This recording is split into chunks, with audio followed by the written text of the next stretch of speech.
देख रहे हैं मनी 9 और मैं हूं प्रियंका संभव। और आज हेलो मनी 9 में हम बात करने वाले हैं कितने तरह के ऑनलाइन फ्रॉड्स आपके आसपास हो रहे हैं और इनसे आपको कैसे बचना है। आप इन दिनों डिजिटल हो गए हैं, सारे पेमेंट्स ऑनलाइन कर रहे हैं, आप खरीदारी ऑनलाइन कर रहे हैं, आपके घर में राशन तक ऑनलाइन उसकी ऑर्डर करने पर डिलीवरी हो रही है। लेकिन इस ऑनलाइन होती दुनिया में खतरे भी उतने ही हैं। तो आपको किन सावधानी का ख्याल रखना है, और अगर आप किसी भी तरह के फ्रॉड में फंस गए हैं तो पूछिए अपना सवाल कि क्या कर सकते हैं आप अभी।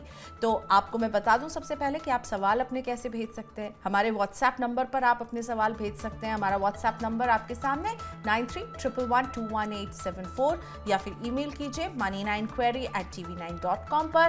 ट्विटर, फेसबुक और यूट्यूब के कमेंट बॉक्स में, यानी अभी अगर आप लाइव जुड़े हुए हैं तो कमेंट में भेजिए सवाल। जैसे कि अरुण कुमार जी मुझे सवाल भेज चुके हैं हमारे कमेंट बॉक्स में। अरुण जी, आपका सवाल अभी लेते हैं, लेकिन सवाल जब आप लिखें तो जितनी ज़्यादा डिटेल्स देंगे हमारे एक्सपर्ट उसे उतने बेहतर तरीके से समझ कर जवाब दे पाएंगे।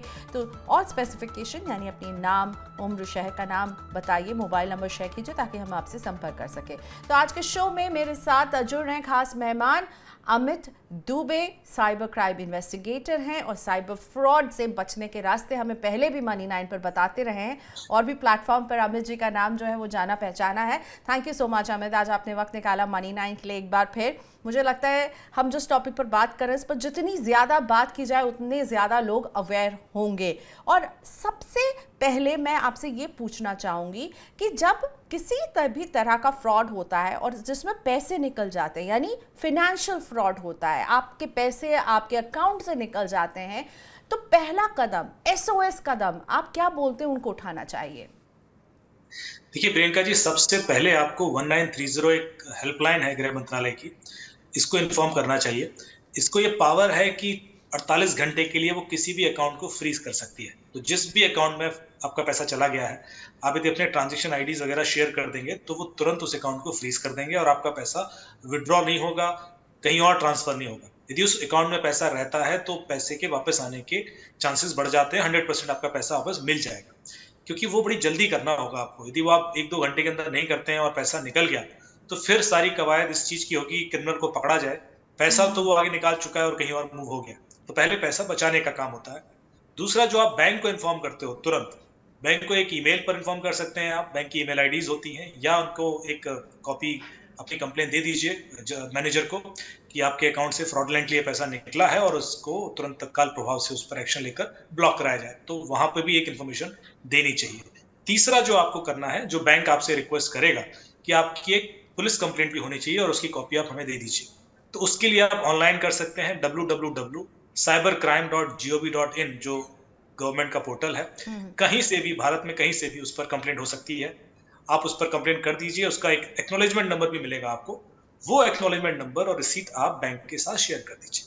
ये 3 काम आपको तुरंत करने हैं। तो अब आप, यदि आपका पैसा ब्लॉक हो गया है तो वापस आ जाएगा। यदि नहीं हुआ है और गलती से निकल गया था तो भी जो लायबिलिटी है वो बैंक की बनती है, यदि आपने 3 दिन के अंदर बैंक को इन्फॉर्म कर दिया है।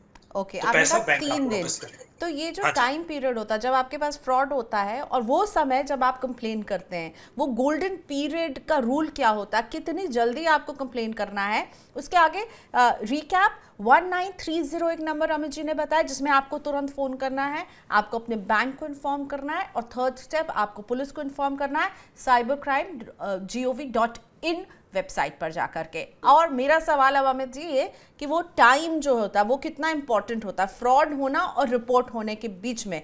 कितना समय आप कहते हैं कि होना, इतनी जल्दी आपको अपनी शिकायत कर देनी चाहिए, बता देना चाहिए ऐसा कुछ हुआ है?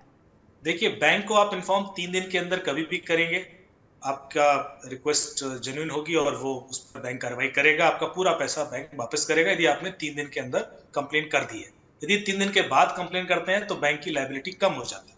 हो सकता है वो, यदि आप 7 डेज तक करें तो 70% पैसा वापस आएगा। यदि आप उसके बाद करेंगे तो 50% भी हो सकता है, और धीरे धीरे वो लायबिलिटीज कम होने लगती है बैंक की। तो आप जितनी जल्दी करेंगे, विद इन 3 डेज करेंगे तो 100% एश्योरेंस है कि बैंक आपका पैसा वापस करेगा यदि ये पैसा फ्रॉडुलेंटली निकला है। दूसरा, जो आप लॉक करते हो पैसा, क्योंकि 1930 पे इसलिए भी करना है, कई बार आपकी गलती से भी पैसा चला जाता है और वो पूरी तरीके से आपने ही ट्रांसफर किया होता है, क्योंकि आपने ओटीपी भी रिसीव किया होता है और आप करते थे। फिर आपको पता पड़ता है कि अरे ये पैसा तो मैंने गलत जगह डाल दिया और वो व्यक्ति भाग रहा है।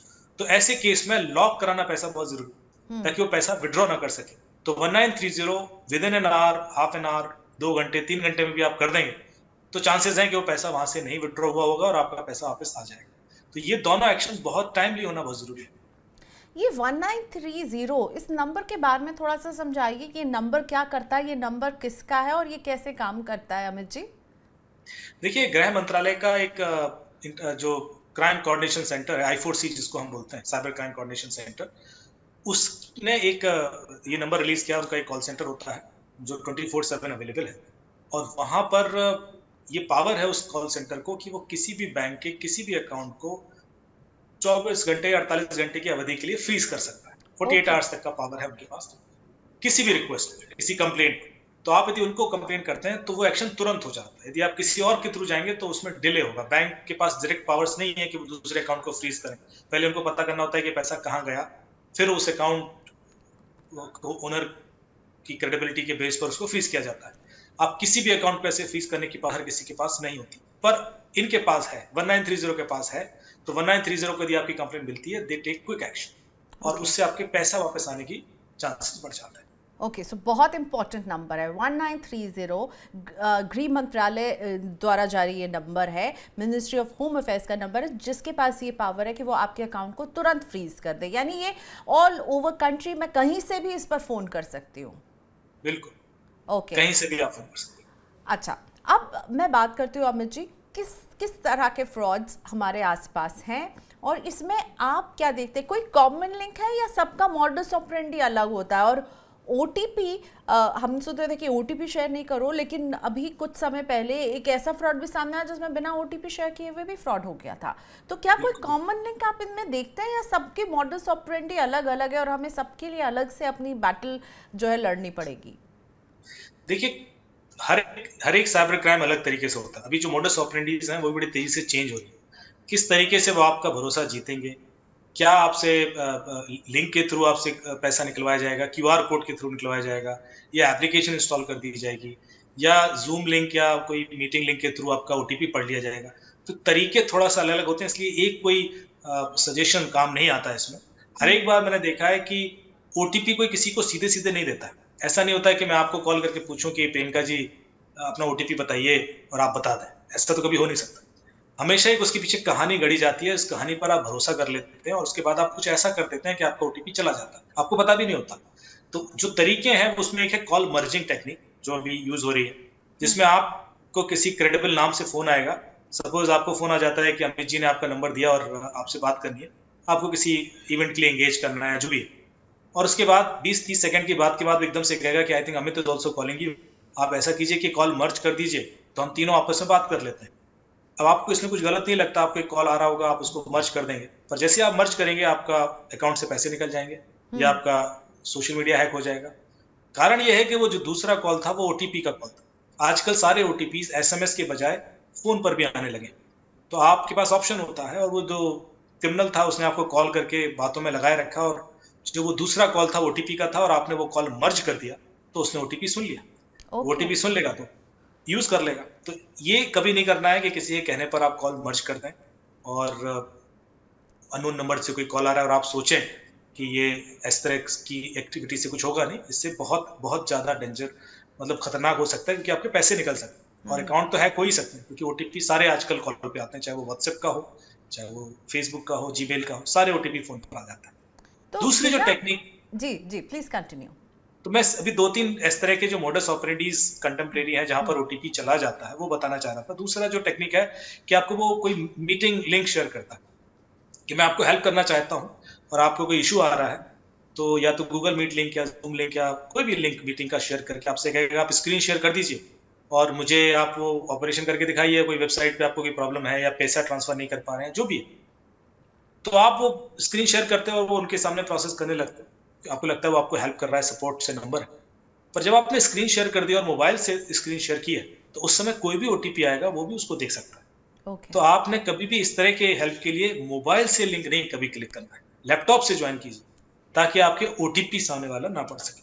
लैपटॉप से करेंगे तो बचे रहेंगे, मोबाइल पे आप स्क्रीन शेयर कर गए तो इसका मतलब है OTP भी गए।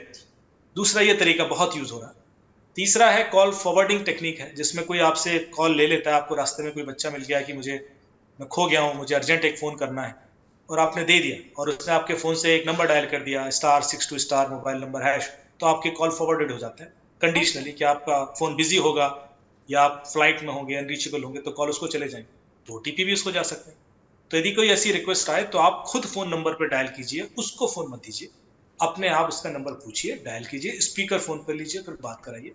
मैं ये भी नहीं कहता कि आप हेल्प ना करें, लेकिन फ़ोन दे देना किसी को और सिर्फ़ इसलिए कोई इमोशनल रीज़न है, खतरनाक हो सकता है। ओके, बहुत ही इम्पोर्टेंट बात आपने कही है। और ये जो एंड में आपने जो बताया है, क्योंकि कई बार रोड में कोई ऐसे परेशान दिखता है और कहता है कि हाँ मैं कॉल कर सकता हूँ, और हम कहते हैं हाँ हाँ वाई नॉट, प्लीज़ कीजिए। तो बहुत ख्याल रखना है आपको। अगर आप किसी को अपना फ़ोन देते हैं तो वो कॉल फॉरवर्ड ऑन करके आपके फ़ोन के साथ आपके अकाउंट तक बहुत ईजीली पहुँच जाता है। तो कॉल फॉरवर्ड, किसी भी लिंक, मीटिंग लिंक पर आप जब क्लिक कर रहे हैं तो ख्याल रखिए, आपके ओटीपी को तब खतरा है। और कॉल मर्ज कर रहे हैं, यानी आप एक से बात कर रहे हैं और आप कहेंगे अच्छा चलिए एक और आ रहे हैं, उनको भी मर्ज कर लीजिए इस कॉल में। So just be very careful. तीन जो है रेड फ्लैग अभी अभी अभी अमित जी ने बताएं। कुछ और रेड फ्लैग्स भी हम लेकर आएंगे आगे, लेकिन पहले बात करते हैं उन लोगों को जिन्होंने अपने सवाल हमें भेजे थे। परमवीर राज जी मेरे साथ फोन लाइन पर चंडीगढ़ से जुड़ रहे हैं। नमस्ते परमवीर जी, मेरी अगर आवाज़ आपको आ रही है तो बताइए मैं कैसे आपकी मदद कर सकती हूँ, क्या हुआ आपके साथ? नमस्ते प्रियंका जी, आपकी आवाज एकदम लाउड एंड क्लियर है, कोई दिक्कत नहीं है। जी बताएं। पिछले दिनों एक एक घटना मेरे साथ घटी, दरअसल मेरी माता जी के साथ घटी। और हुआ ये कि सीनियर सिटीजन हैं वो, और ई कॉमर्स वेबसाइट से कोई उन्होंने सामान ऑर्डर किया था और ऑर्डर आ गया गलत। इसकी फिर कई बार शिकायत भी की उस प्लेटफॉर्म से, लेकिन किसी तरह का कोई हल मिला नहीं। फिर एक दिन उनके पास कोई कस्टमर केयर का फोन आया और उन्होंने कहा भाई गलती हो गई, ठीक है, और हम इसका रिप्लेसमेंट कर देंगे। और उसी वक्त उन्होंने मदर से कुछ रिफंड के लिए बैंक डिटेल मांगे और ओटीपी भेजकर ओटीपी मांग लिया। और इसके बाद फिर उनके बैंक अकाउंट से 3 ट्रांजैक्शन हुए लगातार और 50,000 रुपए निकल गए। शिकायत भी की हमने बैंक में इसकी, लेकिन अभी तक पैसे वापस मिले नहीं है। क्या करना चाहिए? परमवीर जी, बहुत ही आई एम रियली सॉरी कि आपकी मदर को इसे गुजरना पड़ा और उनको नुकसान भी हुआ है। अमित जी से पूछते हैं। अमित, परमवीर जी के पास अब क्या रास्ता बचता है? और मुझे लगता है ये केवल परमवीर की सीनियर सिटीजन मदर के साथ नहीं, और भी कई लोगों के साथ होता है, और केवल सीनियर सिटीजन के साथ ही नहीं, किसी के साथ भी हो सकता है। ये ई कॉमर्स वेबसाइट से शॉपिंग कर रही थी, फ़ोन करके फिर उन्होंने कहा कि अच्छा आपको गलत ऑर्डर गया है, हम आपकी हेल्प करेंगे, रिफ़ंड देना है तो हमें आपके बैंक अकाउंट की डिटेल्स चाहिए। अब बैंक को शिकायत कर चुके हैं, पैसे नहीं मिले हैं, आप क्या सजेस्ट करेंगे? देखिए, इसमें 2-3 पार्टीज़ इन्वॉल्वड हैं। पहली चीज़ तो मैं इमेजिन सोच के चल रहा हूँ कि इन्होंने जो ई-कॉमर्स पोर्टल यूज़ किया है, वो पॉपुलर और ऑथेंटिक ई-कॉमर्स पोर्टल है। वो फ्रॉडुलेंट नहीं था। मैं ये मान के चल रहा हूँ पहले, जो भी हम नाम जानते हैं, उनमें से किसी को यूज़ किया गया। कई बार क्या होता है कि सस्ते प्रोडक्ट के चक्कर में कई बार लोग गूगल पे सर्च करते हैं और किसी ऐसी वेबसाइट पर पहुँच जाते हैं, जो वेबसाइट ही फ्रॉड करने के लिए बनाई गई होती है। तो उधर से भी फ्रॉड होते हैं। तो इधर यदि ये कोई लेजिट प्लेटफॉर्म से इन्होंने रिक्वेस्ट किया है और फिर ऐसा हुआ है, तो प्लेटफॉर्म सीधे-सीधे रिस्पॉन्सिबल होता है। आप सीधे प्लेटफॉर्म की कंप्लेंट पुलिस में भी कर सकते हैं कि मैंने ये ऑर्डर किया था और ये फ्रॉडुलेंट मतलब गलत प्रोडक्ट आया और उसके बाद मेरा रिफंड नहीं आया। और पुलिस के अलावा आप बैंक में भी कंप्लेंट कर सकते हैं, जैसे आपने कहा। और यदि ये बैंक आपको रिफंड नहीं कर रहा है, तो आरबीआई का ओम्बड्समैन करके हेल्पलाइन है। आप आरबीआई की वेबसाइट पे जाएंगे, वहां पर आप किसी भी बैंक के अगेंस्ट कंप्लेंट कर सकते हैं कि इस बैंक ने मेरी क्वेरी सॉल्व नहीं की, मुझे रिफंड नहीं दिया, और अब मैं कहूं कि आरबीआई इसमें इंटरवीन करे। तो आरबीआई सीधे-सीधे इंटरवीन करता है और उसके बाद मामला कंक्लूड होता है। तो आप आरबीआई के ओम्बड्समैन पे भी लिख सकते हैं। ओके, सो आरबीआई के पास आप जा सकते हैं, आरबीआई के ओम्बड्समैन के पास भी जा सकते हैं। आरबीआई भी एक इंटीग्रेटेड ग्रीवांस मैनेजमेंट सिस्टम जो है वो रन करता है, जिसमें इनको मदद मिल सकती है। क्योंकि क्लियरली अमित जी, इन्होंने बैंक को शिकायत कर दी है पर पैसे नहीं मिल रहे हैं। तो ऐसा तो नहीं है कि इस तरह के केस में जो है बैंक, क्योंकि अब उस फ्रॉड को ट्रेस नहीं कर सकता है, इसीलिए पैसे नहीं मिले? क्या इनको पुलिस के पास जाना चाहिए था? नहीं, देखिए, कंप्लेन जो उन्होंने की है अभी बैंक में की है कि इनका पैसा, क्योंकि बैंक से ट्रांसफर हुआ था, लेकिन पैसा जो गया है वो पैसा गया है उस ई कॉमर्स पोर्टल के पास। तो जो पैसा वापस आएगा वो भी ई कॉमर्स पोर्टल से ही आएगा। तो मैं ये भी जानना चाहूंगा कि इन्होंने ई कॉमर्स पोर्टल को जो कंप्लेंट की उन्होंने क्या जवाब दिया। यदि वो नहीं कंक्लूड कर रहे हैं उस चीज को तो फिर आप पुलिस में भी कंप्लेन कर सकते हैं और cybercrime.gov.in पे भी कर सकते हैं कि मुझे इस ई कॉमर्स पोर्टल ने गलत प्रोडक्ट भेजा और कंक्लूड नहीं हुआ, because now this is a cheating, fraud है। ये पोर्टल ही फ्रॉड कर रहा है कि आपको गलत प्रोडक्ट बेच के रिफंड नहीं कर रहा। पर यदि उन्होंने कहा है कि मैंने रिफंड कर दिया, आपके अकाउंट में पैसा है और वहां कहीं किसी डिस्प्यूट डिस्कशन में अटका पड़ा, तो फिर बैंक को वापस करना होगा। कई बार क्या होता है कि बैंक भी इसमें डिले करते हैं, बैंक के पास पैसा आ जाता है पर पैसा रिफंड करने में वो काफी वक्त ले लेता है। तो जिसने भी ये रोक रखा है, यदि ई कॉमर्स पोर्टल ने रोका है तो पुलिस के पास एक कंप्लेंट जाएगी और पुलिस उस पर एक्शन लेगी। यदि बैंक ने रोक रखा है तो आरबीआई के ओम्बड्समैन पे कंप्लेंट करके आप रिजॉल्व करा सकते हैं। तो परमवीर जी को 2 फॉलोअप करने का, पहले तो वो ई कॉमर्स कंपनी से फॉलोअप कर रहा होगा और दूसरा बैंक से फॉलोअप करना होगा और उसके बाद अगला एक्शन जो होगा उनका, और बिल्कुल आरबीआई के पास आप जा सकते हैं और उनको कंप्लेन कर सकते हैं अगर ये पैसे रिफंड नहीं हो रहे हैं। और मैंने पर्सनली देखा है कि सीनियर सिटीजन के मामले में बहुत सेंसिटिविटी के साथ वो सुनते हैं और एक्शन भी लेते हैं परमवीर जी। तो प्लीज़ आप आरबीआई में भी जाके कंप्लेन कर सकते हैं कि ऐसा ऐसा हुआ है, बैंक को हमने बता दिया था और उसके बाद पैसे इस तरह से अटके हैं। एक फाइनल रेजोल्यूशन तो मिल जाएगा। सरोज जी से बात करते हैं। सरोज पटेरिया दिल्ली से जुड़ रही है मेरे साथ और सरोज जी ने हमें व्हाट्सएप पर अपना सवाल भेजा था। सरोज जी नमस्ते, आपको मेरी आवाज़ आ रही है मैम? नमस्ते मैम। नमस्ते मैम, मैं सरोज जी के बिहाफ पे उनका हस्बैंड बात कर रहा हूँ, K Pateria. Okay sir, welcome to money 9। हमने सवाल देखा था सरोज जी का और इसलिए मुझे लगा शायद वही लाइन में है, लेकिन चलिए स्वागत है आपका। अब जो सरोज जी का सवाल मेरे पास आया था वो काफ़ी इनकी पुरानी समस्या है 2016 से। प्लीज़ थोड़ा सा डिटेल में अमित जी को समझाइए। जी ma'am. Sir good afternoon sir. मेरा ये हुआ था, मेरी वाइफ के अकाउंट में 30,000 का डेबिट हुआ था डेबिट कार्ड से। तो मैं दिल्ली में रहता हूँ और ये जो डेबिट हुआ वो आगरा का कोई एटीएम था यूबीआई का, उसके थ्रू हुआ। जब उसके ट्रांजैक्शंस के हमें अलर्ट मिले तो मैंने जाके उसका ब्लॉक किया वो एटीएम, फिर जाके कंप्लेंट किया उसका पुलिस स्टेशन में। लेकिन वहां पे पुलिस स्टेशन में कंप्लेंट तो उन्होंने ले ली, लेकिन उसके अगेंस्ट में कोई एफआईआर नहीं लिखी। फिर इसके लिए बैंक में भी मैंने करस्पॉन्डेंस किया काफी सारा, लेकिन उसका कोई सॉल्यूशन निकला नहीं। वो मतलब अमाउंट रिफंड नहीं हुआ मुझे। 30,000 रुपए, और ये 2016 का मामला है ना पटेरिया जी? जी जी जी जी मैम। ओके, और कोई उसके बाद फॉलोअप आपने किया, कुछ पता चला बैंक की तरफ से, कभी कोई रिस्पॉन्स आया? बैंक की तरफ से जब मैंने बैंक में कांटेक्ट किया तो उनका कहना था कि इसका एफआईआर का कॉपी आप लेके आइए। और जब मैं पुलिस स्टेशन में मैंने एफआईआर के लिए बोला तो उनका कहना था कि ये आगरा में पैसा डेबिट हुआ है तो आप वहां जाके एफआईआर लिखाइए। फिर मैंने वहां पे भी गए, हम आगरा में भी गए, वहां भी कोशिश की। उनका कहना था जो आपका होम ब्रांच है वहां पे जाके आप एफआईआर लिखाइए। तो वो इसी में मामला अटका रहा। वो कंप्लेंट तो उन्होंने ले ली, रिटन कंप्लेंट, लेकिन उस पे एफआईआर कोई दर्ज नहीं हुई और बैंक ने भी फिर कोई कार्रवाई नहीं की। ओके पटेरिया जी, प्लीज बने रहिएगा, प्लीज इनका फोन अभी नहीं काटिएगा। अमित, आपने सुना मिस्टर पटेरिया को, आप कुछ और सवाल पूछना चाहते हैं? अब क्या करना चाहिए क्योंकि मामला पुराना है। जी पूछिए। हाँ प्रियंका जी, मेरा एक सवाल है पटेरिया जी से कि इन्होंने जब बैंक को इन्फॉर्म किया था तो कितने दिन में इन्फॉर्म किया था? एटीएम से जब पैसे निकले उसके कितने दिन के अंदर उन्होंने बैंक को इन्फॉर्म किया? और वो रिटन कंप्लेंट की कॉपी है? सर मैंने बैंक को रिटन कंप्लेंट भी दी, ईमेल से कंप्लेंट भी दी और जस्ट नेक्स्ट डे मैंने जाके बैंक में कंप्लेंट लिखवाई थी। Very good. तो आपका 100% पैसा बैंक वापस करेगा, ये आपको मैं अभी एश्योरेंस दे रहा हूँ। बैंक कितना भी डिले कर ले, कुछ कर ले, लेकिन अब मैं जो स्टेप बताऊंगा उसके बाद बैंक आपका पूरा पैसा लौटाएगा। इसमें पुलिस के ऊपर ज्यादा रिस्पॉन्सिबिलिटी है नहीं, क्योंकि आपका एटीएम क्लोन हुआ है, इसमें आपकी कोई गलती हो ही नहीं सकती। एटीएम क्लोन होना बैंक की ही गलती मानी जाती है, क्योंकि आपने कोई ओटीपी नहीं दिया, आपने कोई लिंक क्लिक नहीं किया। अब एटीएम क्लोन तो 50 जगह हो सकता है, कहीं भी कार्ड पॉस्ट टर्मिनल पे देते हो, किसी ने क्लोन कर लिया। तो ये एटीएम क्लोनिंग वाले केस में पूरी रिस्पॉन्सिबिलिटी बैंक की होती है। बैंक को पैसा वापस करना होता है। एक ही कैच है कि आप 3 दिन के अंदर आपने इन्फॉर्म कर दिया था, जो आप मुझे बता रहे हैं। अब आपने क्या करना है, आरबीआई के ओम्बड्समैन पर एक कंप्लेंट डाल दीजिए। जब कंप्लेंट डालें तो बैंक की वो कंप्लेंट भी डालना कि मैंने 3 दिन के अंदर वो कंप्लेंट दी थी इनको, उसके बावजूद आज तक मेरा पैसा इन्होंने वापस नहीं किया है। एज पर RBI guideline I am suppose to receive my refund, kindly get it done as fast as possible. ये आप डाल दीजिए, आपका पैसा वापस आ जाएगा। और यदि बैंक ये कहता है वो आपको टरकाने के लिए बोल रहा है कि आप पुलिस में एफआईआर कराइए। एफआईआर की कोई ब्लॉकिंग ऐसी कंडीशन होती नहीं है कि आप एफआईआर कराएंगे तभी वो पैसा देगा।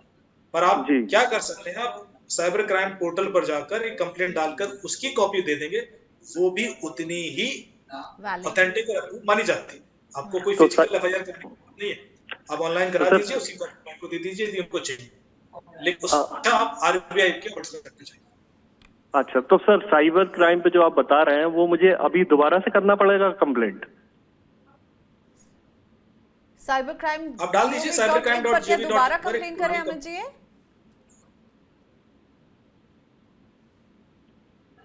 हेलो। बिल्कुल बिल्कुल, एक नई कंप्लेंट डाल दीजिए और उसकी कॉपी जो है उसका एक जी एक्नॉलेजमेंट नंबर भी आएगा आपको, जी जी जी। वो आप दे दीजिए बैंक को जाकर। और ओम्बड्समैन में तो आप तुरंत चले जाइए, क्योंकि आप वो कंप्लेंट करें या ना करें, जी जी। आपका पैसा वापस तो बैंक करेगा यदि आप आरबीआई ओम्बड्समैन में जाएंगे तो। मतलब बहुत क्लियर है कि बैंक ने कोताही बरती है, आपका एटीएम क्लोन हुआ है, पैसे निकले हैं, आपने समय रहते उन्हें कंप्लेन किया है, आपको बिल्कुल आरबीआई के पास जाना चाहिए और आरबीआई ओम्बड्समैन में शिकायत करनी चाहिए। ओम्बड्समैन जो है बैंक के होते हैं, इंश्योरेंस कंपनियों के होते हैं और वो इसीलिए होते हैं कंज्यूमर की इस तरह की कंप्लेन को देखने के लिए। तो पटेरिया जी, हम बिल्कुल उम्मीद लगा के बैठे कि आपको ये पैसे मिलेंगे। आप आरबीआई को प्लीज कंप्लेन दीजिए, पूरे प्रूफ दीजिए आपने कब कब कंप्लेन किया है, क्या क्या किया है। साइबर क्राइम gov.in पर भी जाकर आपको एक कंप्लेन जरूर दर्ज करनी चाहिए। ओके, अभी एक टर्म आया अमित, मैं चाहूंगी उसको आप थोड़ा सा हमारे लिए आसान बनाइए कि इनका एटीएम क्लोन हुआ था। ये क्लोनिंग क्या होती है और कैसे हो जाती है? देखिए, नॉर्मली जो पुराने कार्ड होते थे, मैग्नेटिक कार्ड, उसमें कमजोरी होती है कि वो क्लोन हो जाते हैं, उनको कॉपी किया जा सकता है और नए कार्ड वैसा का वैसा बनाया जा सकता है।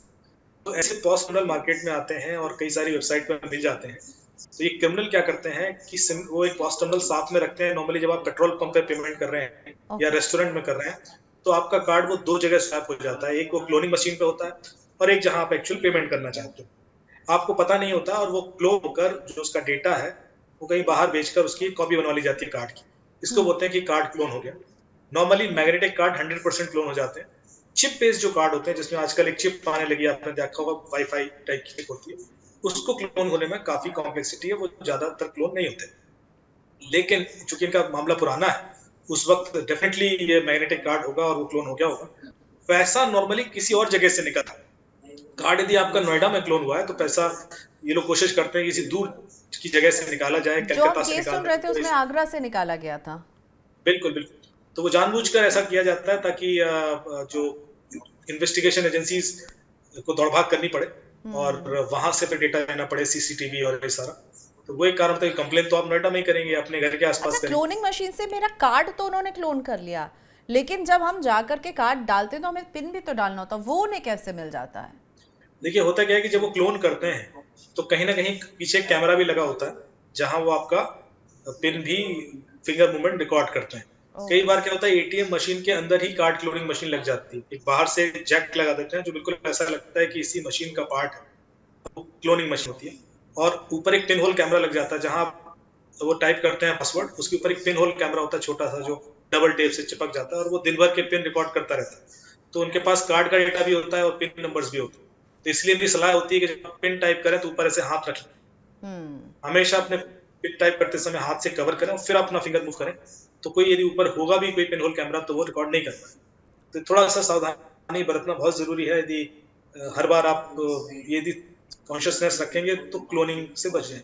बहुत ही हैंडी ये टिप क्वेश्चन है बड़ा सही था, कि अभी पिन अपने टाइप दोनों करते चीजें वक्त नहीं हाथ जाएंगी। ऐसे आप रख करके कीजिए। मिसयूज नहीं। बिल्कुल, मैं भी वो बस, करती हूँ। बस। हालांकि अब मैं बहुत सारे पेमेंट ऑनलाइन करती हूँ, पर जब एटीएम जाना होता है आई इंश्योर कि मैं हमेशा हाथ रखूँ और वो बहुत ज़रूरी है। मैं ऐसे हंस रही हूँ, उसका मतलब ये नहीं मजाक, क्योंकि कई लोग मेरे आसपास जो पीछे रहते हैं वो थोड़े से अनकंफर्टेबल से दिखते हैं, लेकिन मैं फिर भी हाथ रख कर अपना काम करती हूँ, क्योंकि आपको अपने कार्ड की सुरक्षा जो है वो इंश्योर करनी है। सो जस्ट डोंट गो कि कौन क्या देख रहा है, आपका कार्ड सेफ रहे, वो बहुत इंपॉर्टेंट है।